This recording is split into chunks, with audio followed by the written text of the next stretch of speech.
எண்ணங்கள். முதல்ல எண்ணங்கள்னா என்னன்னு பார்க்கலாம். எண்ணங்கள்னா என்னென்னா, ஒரு கீபோர்டு இருக்குது, பியானோ, அதில் பட்டன் இருக்குது, ட்வைங் ட்வைங் ட்வைங் ட்வைங் ட்வைங் அடித்தா சவுண்டு வருதா?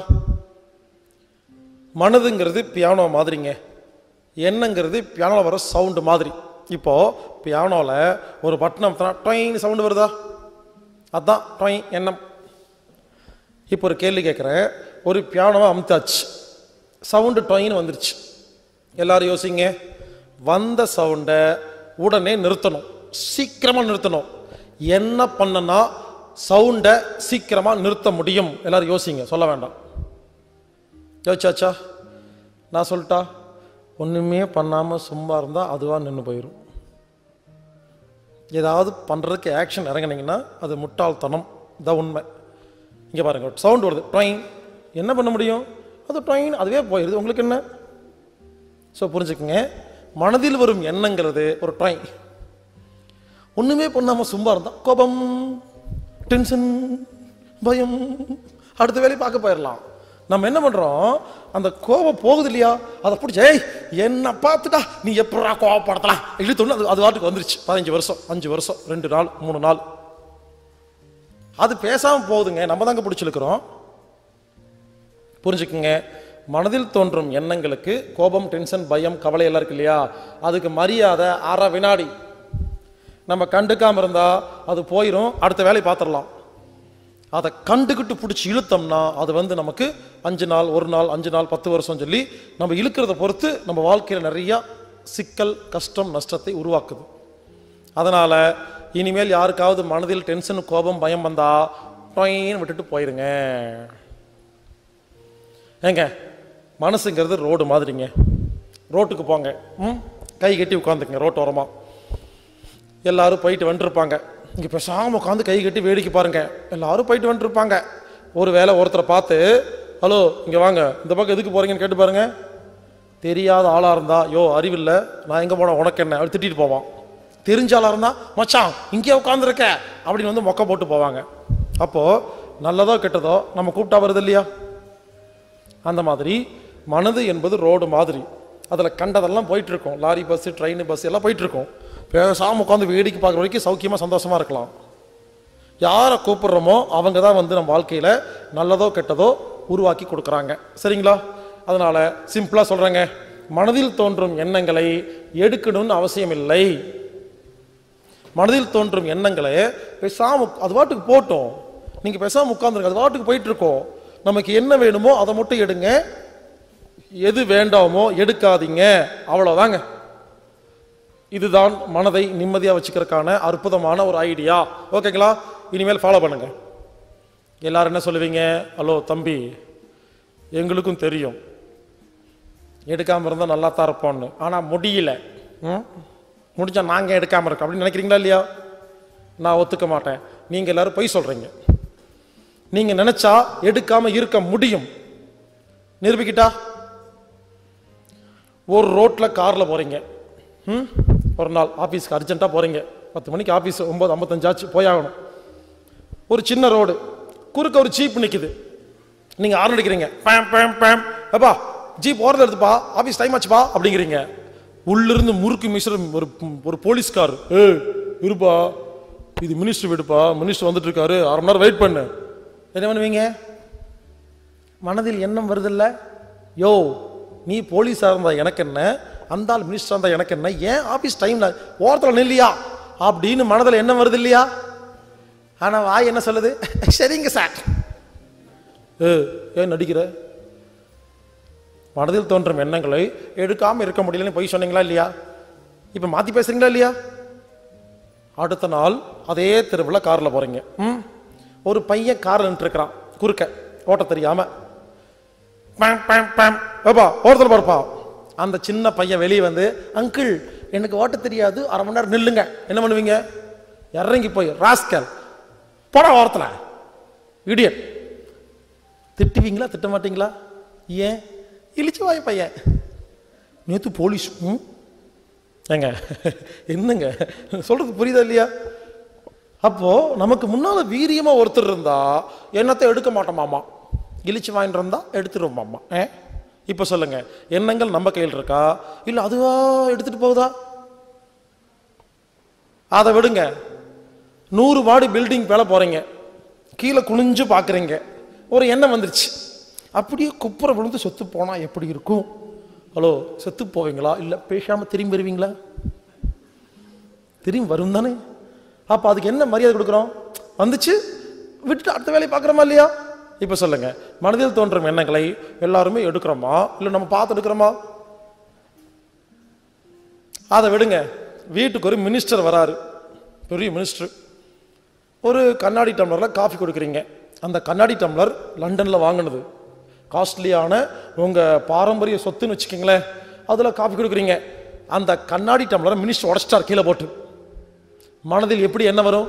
யோ அறிவில்லை, ஒரு கண்ணாடி டம்ளர் பிடிக்க முடியாது, பரம்பரை சொத்தியா உடச்சு புட்டியே அப்படின்னு கேட்கணும்னு மனசுல என்ன வருமா?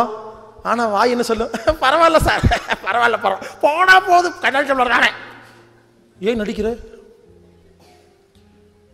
இதே மருமகம் மட்டும் போட்டு உடைக்கிட்டோம், சனிய பீடை வந்து சேர்ந்துருக்கா பாரு, வந்த உடனே பரம்பரை சொத்தியை உடச்சு விட்டாலும் சாகர வரைக்கும் திட்டிட்டு இருக்க வேண்டியது. ஏன்? இழிச்சவாய். நல்லா யோசிச்சு பாருங்க. மனதில் தோன்றும் எண்ணங்களை எல்லாம் யாராவது எடுக்கிறீங்களா? இல்ல இல்ல, பல எண்ணங்களை அப்படியே குழி தோண்டு புதைச்சிட்டு அடுத்த வேலையை பார்க்குறோமா இல்லையா? அப்போ டென்ஷனு கோபம் பயத்தை விட்டுட்டு போக வேண்டியதானே? தயவுசெய்து புரிஞ்சுக்குங்க. இப்போ கடைசி உதாரணம் சொல்றேன், இதுக்கப்புறம் யாரும் எங்கிட்ட ஏமாற்றவே முடியாது. ஒரு கம்பெனியில் வேலை செய்கிறீங்க, இந்தியாவில் 30,000 ரூபாய் சம்பளம், கடினமான உழைப்பு, மேனேஜர் ஒரே டார்ச்சர். அந்த 30,000 சம்பளத்தை நம்பி கார் லோனு, 2 வீலர் லோனு எல்லாம் வாங்கி வச்சிருக்கீங்க. சரியா? நல்லா கேட்டுக்குங்க. குழந்தை ஸ்கூலில் படிச்சுட்டு இருக்கு, ஃபீஸ் கட்டணும், கரெக்டாக இருக்கு, 30,000 கரெக்டாக இருக்கு. அந்த வேலையை விட்டால் வேற வேலையே கிடையாது. அந்த நம்பி தான் குடும்பம் நடந்துட்டு இருக்கு. எப்படி இருப்பீங்க? பவ்யமாக வேலைக்கு போயிட்டு வருவீங்களா? ஒரு நாள் வேலைக்கு போகலை, லீவ் போட்டீங்க, அடுத்த நாள் போறீங்க, மேனேஜர் கூப்பிட்றாரு, யோ வாயாங்க. நீங்கள் போறீங்க, சார் உள்ள வாயா. கேபினில் போய் உட்காந்துட்டு, யோ நேற்று ஏன் லீவ் போட்டேன், நான் போட வேண்டாம் சொன்னல. நீங்கள் சொல்கிறீங்க, சார் சார் இல்லை சார், நேற்று ரிலேட்டிவ்ஸ் எல்லாம் வந்திருந்தாங்க சார், என்னால் அவாய்ட் பண்ண முடியல சார், வேறு வழி இல்லை சார். யோ என்ன ரிலேட்டிவ், அறிவில்லை, சோத்தை திங்கிற என்னையா திங்கிற அப்படின்னு கேட்கும் பொழுது, டேய் நீ என்னடா சாப்பிட்ற, அதான நானும் சாப்பிட்றேன் அப்படின்னு திருப்பி கேட்கணும் தோணும். ஆனால் என்ன பண்ணுவான்? சாரி சார், சாரி சார், 30,000 சம்பளம், குடும்பம், அப்படி பல்ல கடிச்சிட்டு இருக்கமா இல்லையா? ஒரு 3 மாதம் கழிச்சு சிங்கப்பூர்லேருந்து ஃப்ரெண்டு ஒருத்தர் வராரு, கூட படிச்ச ஃப்ரெண்டு, ரொம்ப க்ளோஸ். நீங்கள் மச்சான் எங்கடா வேலை செய்கிற? நான் சிங்கப்பூரில் பெரிய கம்பெனியில் ஒரு HR மேனேஜர். என்னது HR மேனேஜரா? டே ப்ளீஸ் ப்ளீஸ் எனக்கு ஒரு வேலை. சி, நான் எத்தனை பேத்துக்கு வேலை வாங்கி கொடுத்துட்ருக்கேன், உனக்கு இல்லாதாடா, என் கம்பெனியில் போட்டு தரேன், ரெஸ்யூம் கொடு. சரி அடுத்த மாதம் சிங்கப்பூர் வா. போகிறீங்க சிங்கப்பூருக்கு, இன்டர்வியூ அட்டன் பண்ணிட்டீங்க. 5 லட்ச ரூபா சம்பளம் இந்தியன் ருபீஸ்க்கு, மாதம் 5 lakhs சேலரி. இங்கே 30,000, 5 லட்சம். இன்டர்வியூ பாஸ், அப்பாயின்மெண்ட் கொடுத்துட்டாங்க, வாங்கிட்டு வரீங்க ஊருக்கு. அடுத்த நாள் ஆஃபீஸுக்கு போகிறீங்க. எப்படி தெரியுமா இருக்கும்? அப்படியே போவீங்க, யோ இங்கே வாயா, வர இரு, சொல்லுங்க என்ன விஷயம்? நேற்று ஏன் வரல? வீட்டில் கொஞ்சம் வேலை இருந்துச்சு. அப்போ ஆஃபீஸில் வேலை இல்லையா? ஆஃபீஸ் வேலையும் பார்க்குறதா வீட்டு வேலையும் பார்க்குறதா? இப்போ என்ன அப்புறம் எதுக்கு வீடு இருக்குது? வீட்டில் பிரச்சனைனா வீட்டில் பார்க்க தான் செய்யணும். என்னப்பா நீ ஒரு வித்தியாசமாக பேசுகிற? ஆமாம் மணி, அப்படி தான் மணி பேசுவேன். அப்புறம் மணின்னு பேர் சொல்லி சொல்ற, உன் பேர் மணி தானே?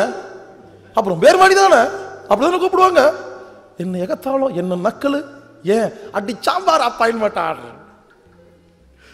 யோசிச்சு பாருங்க, அந்த அப்பாயின்மெண்ட் ஆர்டர் வந்தோடனே மனதில் தோன்ற எண்ணங்கள்லாம் எடுத்து பேசுறீங்களா இல்லையா? இது வரைக்கும் பேசாமல் இருந்தோமா இல்லையா? நல்லா யோசிங்க. இதுக்கு மேலே உதாரணம் சொல்ல முடியாது. மனதில் தோன்றும் எண்ணங்களை எல்லோரும் நாம பார்த்து தான் எடுக்கிறோம் அப்படிங்கிறதா உண்மை. ரொம்ப சிம்பிளா சொல்றேன், இழிச்ச வாய்ங்க கிடைச்சாங்கன்னா உடனே எடுத்துருவோம். பெரிய வீரியமா இருந்தா பேசாம இருப்போம். இதுதாங்க உண்மை. நான் ஒரு விஷயம் சொல்லிட்டா, கோபத்துக்கும் பயத்துக்கும் பெரிய வித்தியாசமே கிடையாது. கோபங்கிறதும் பயங்கிறதும் ரெண்டும் ஒண்ணுதான். நமக்கு ஒரு எண்ணம் வரும் பொழுது அதுக்கு முன்னால பெரிய வீரியமான ஆள் இருந்தா அதுக்கு பேரு பயம். நமக்கு ஒரு எண்ணம் வரும் பொழுது நமக்கு முன்னால நம்மளை விட வீரிய கம்மியா இருக்கிற ஒரு ஆள் இருந்தா அதுக்கு பேரு கோபம். இப்போ நம்மளை விட பெரிய ஆள், அவங்க கிட்ட ஒரு எண்ணம் வரும்போது என்ன பண்றோம்? பேசாம இருப்பா, பெரிய ஆள்பா, முன்னால பேசிடாத, கோபம் சொல்றோமா இல்லையா? இதே வீட்டில் வேலை செய்யறவங்க, லேபர், ஆபீஸ் ஸ்டாஃப் என்ன பண்றோம்? அப்படின்னு மூஞ்சியை சுழிச்சிட்டு காட்டுறோமா இல்லையா? ஏன்? மேனேஜர் கேட்பீங்க, போ சொல்லு பார்க்கலாம், மேனேஜர் சொல்லுங்க பார்க்கலாம். ஏன்? மேனேஜர் கிட்ட சாரி அப்படி சிரிக்கிறோமா இல்லையா? இங்க கத்துறமா இல்லையா? புரிஞ்சுக்குங்க, ஒரு மிகப்பெரிய உண்மையை சொல்ல போறேன். ஞானிகளுக்கு கோபமே வராது, ஞானிகளுக்கு பயமே வராது. யாராவது ரொம்ப பயப்படுற ஆளா இருந்தீங்கன்னா ரொம்ப கோபப்படுவீங்கன்னு அர்த்தம். யாராவது ரொம்ப கோபப்படுற ஆளா இருந்தீங்கன்னா ரொம்ப பயந்தா பேடின்னு அர்த்தம். கோழைகளுக்கு தான் கோபம் வரும். ஏன்? புரிஞ்சுக்கிட்டீங்களா? அப்போ நீங்க யாரையாவது பார்த்து ஐயோ சார் நீங்களா அப்படின்னு அப்படி ரொம்ப பதறீங்கன்னு வச்சுங்களேன், நான் புரிஞ்சுக்குவேன், உங்களோட இழிச்சாயம் கிடைச்சா நல்லா குத்திடுவீங்கன்னு அர்த்தம். ஞானிகள் நல்லா புரிஞ்சுக்கிட்டவங்க லேபர்கிட்டையும் என்னப்பா நேற்று லீவ் போட்டியா அப்படின்னு மரியாதையாக பேசுவாங்க. இவங்களோட பெரிய ஆள் வந்தாலும் என்னப்பா வந்து அப்படி கேட்பாங்க. புரிஞ்சுங்களா? எல்லாமே புரிஞ்சவங்க எல்லாத்தையும் ஒரே மாதிரி தான் பார்ப்பாங்க. எப்போ ஒருத்தர் அப்படி தாங்குறீங்களோ இன்னொருத்தரை திட்டுறீங்கன்னு அர்த்தம். இங்க பாருங்க, நம்மளை விட மேலேயும் கீழே உலகத்தில் யாருமே கிடையாது. ஸோ என்ன சொல்ல வரேன்னா, ஒவ்வொருத்தரும் பிஹேவியரை பார்த்தாவே கண்டுபிடிச்சிடலாம் உங்களுக்கு எந்த அளவுக்கு புரிஞ்சிருக்குன்னு. உங்க லேபரை பார்த்து பாப்பாங்க பாப்பா அப்படின்னு சொன்னீங்கன்னாவே நீங்க ஆள் சரியில்லை. நீங்க யாராவது பார்த்து அப்படி ரொம்ப பவ்யமா ஒரு மேனேஜர் கூட்டு போகும்போது சார் குட் மார்னிங் சார் அப்படின்னு ஓவர் ஆக்டிங் விடுறீங்கன்னாவே பாட்சா பே மாதிரி தான்.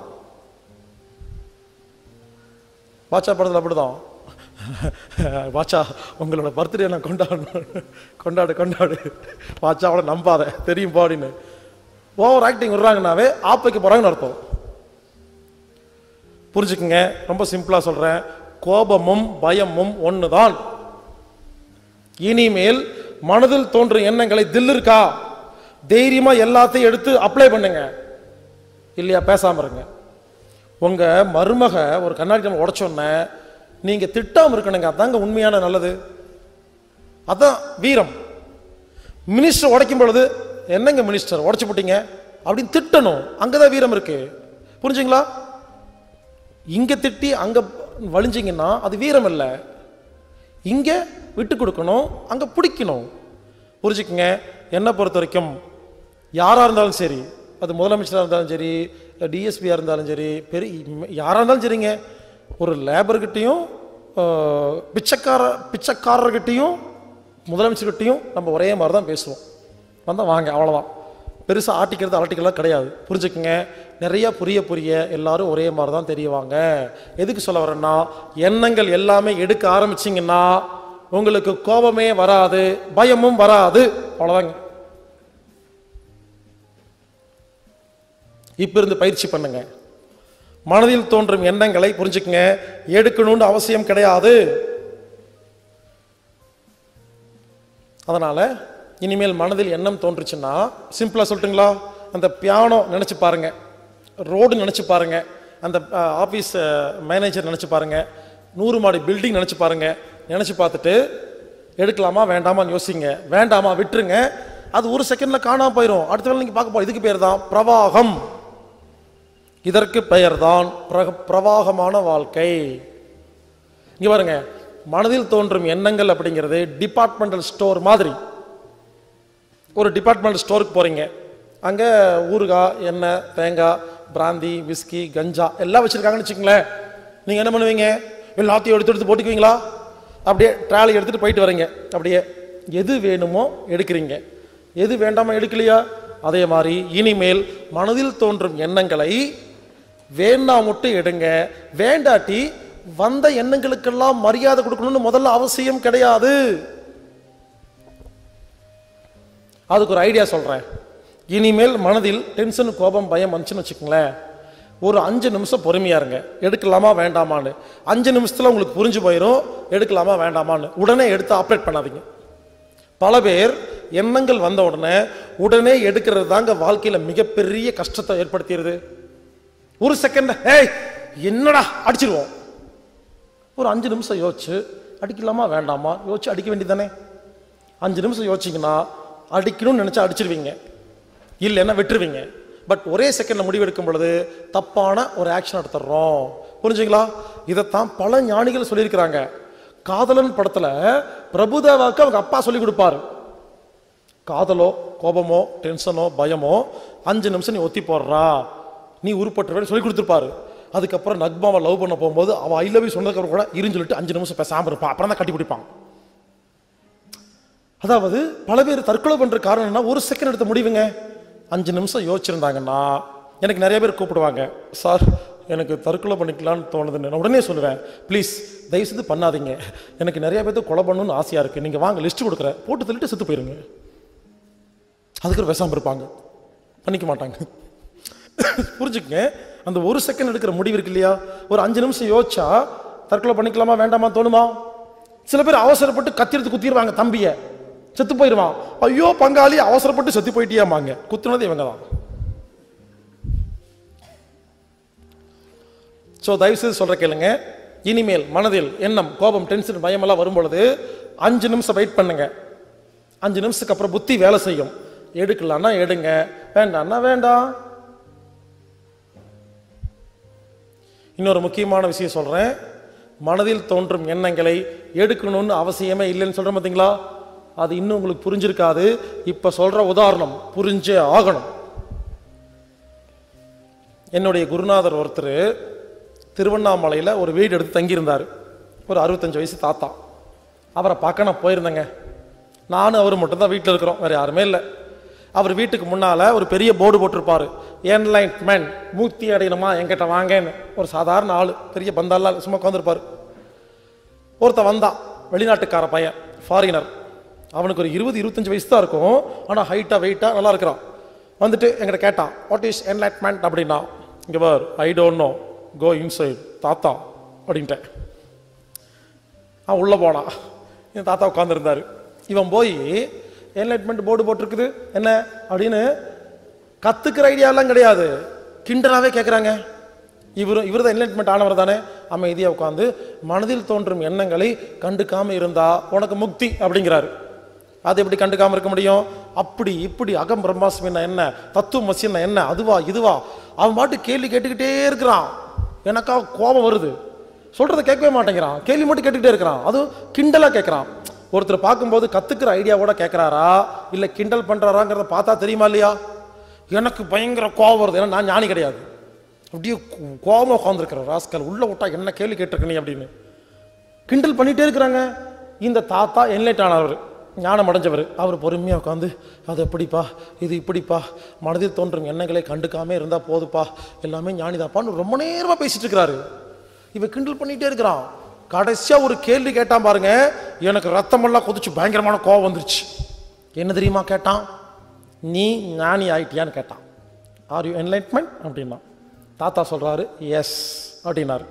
நான் என்லைட்மெண்ட் ஆயிட்டேன் அப்படின்னு. அதுக்கு ஒரு கேள்வி கேட்டான் பாருங்க.